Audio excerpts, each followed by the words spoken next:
My name is David Johns, and I'm the Executive Director of the National Black Justice Coalition. I am especially excited about the conference that NBJC is producing in collaboration with our principal sponsor, Gilead Sciences.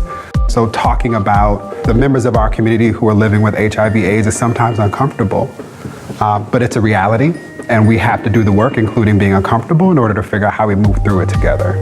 And to not only the particular public policy focus, but to wrap around that a community approach to ensuring that all caring and capable Black people are engaged in the work of ensuring our shared liberation. Good morning. Good morning. And welcome to the Summit on Black Lives, Black America's response to the HIV/AIDS epidemic. The Summit on Black Lives so far has just really been a fantastic gathering of people, thinkers, activists, members of the clergy, writers, scholars, just a really diverse yet powerful room of people who are invested in Black lives. Thank you for showing up. Thank you for understanding. Thank you for asking us the tough questions. Many of you were like, what is this? It's gonna be another meeting? It's just gonna be another gathering? As we started unveiling the agenda, they were like, do you seriously have the Grand Paul Marker cap off the side coming? Now, I know you're a Delta, but do you have that much pull?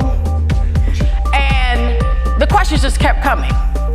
The beautiful thing is when you live life to the fullest and when you work with intentionality, as each and every one of you do, you can make the impossible possible. Because people are living long, healthy lives with HIV, some of us have just gotten complacent. We must acknowledge that we have an epidemic in our communities and that we are the ones that have to do something about it. So I'm listening, and 21 of the 25 most affected cities were in the South. And Jackson, Mississippi was the #1 city. So with 40% of gay men infected with HIV. The work of ending the HIV/AIDS crisis in the Black community is more important now than ever because we are disproportionately affected. These numbers are rising when it comes to Black women, when it comes to gay and bisexual Black men, and we must save ourselves. About 44% of Black, gay, and bisexual men account for the HIV epidemic. That number is also, I think, between like 20 and like 28 for Black women. So regardless of who we're looking at the sex, it is Black folks who are at the highest. I want to know, and I want you to tell us, what led you to stand up and say, I will lead the coalition? I will take this on. Why now?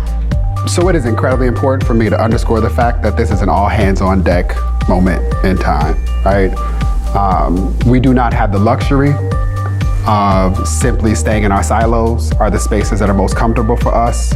But if we're going to be the community that I think Bishop started talking about, we can't just talk about community without talking about the role we play in that community, the contribution and investment we make to that community, and the impact that we make on behalf of that community. Just about every real societal oppression was defended in some way by some group of faith folks.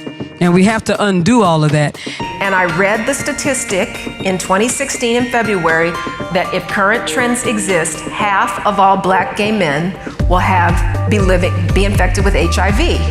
And I'm like, wait a minute. I remember I wrote my first story in the 80s. So I have been through it. So I was like, wait a minute, why is this getting worse for this specific group? I believe that we need to make a better world for our children. And if we do not provide, prepare, and protect our children, then we're going to be living, if it's not HIV, it's going to be something else. Our lives are under attack, and it's up to us to make sure that we are protecting and taking care of our own.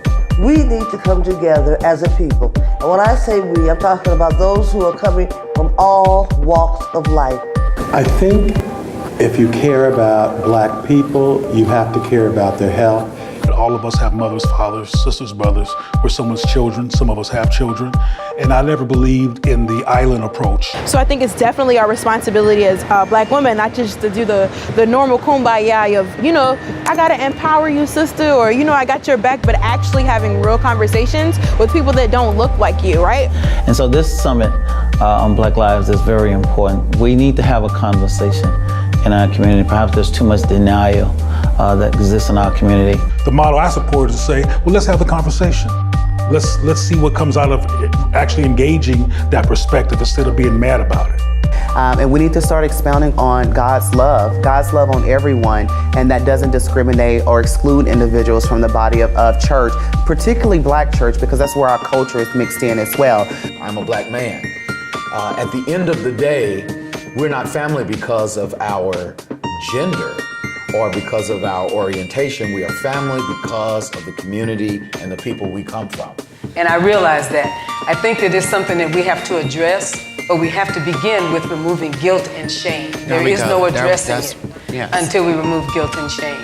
But realizing that someone who's HIV positive is no threat to you in worship. The real height of the epidemic continues to be around Black, gay, and bisexual men and transgender women, and we've got to center those demographics to really have a solution to stop the spread of HIV. The best thing that we can do for each other right now is to lift one another up, to ensure that when we're tired of doing the work, that there's someone else that we can pass that baton to. And so that fellowship that we have with one another allows us an opportunity to advance the movement. And I believe that we need more hands in the pot, more feet to run, because this is a movement and we're talking about radical inclusivity. And it is up to us to make sure that we support and love each other more now than ever. So as Black folks, it's our responsibility to simply have each other's back. We can't pick and choose what side you're going to be on. If you're Black, you are Black, and it's all of our issue. It doesn't matter what your sexual orientation is, what your gender identity may be, maybe your disability may be, or even your class of socioeconomic status. If it were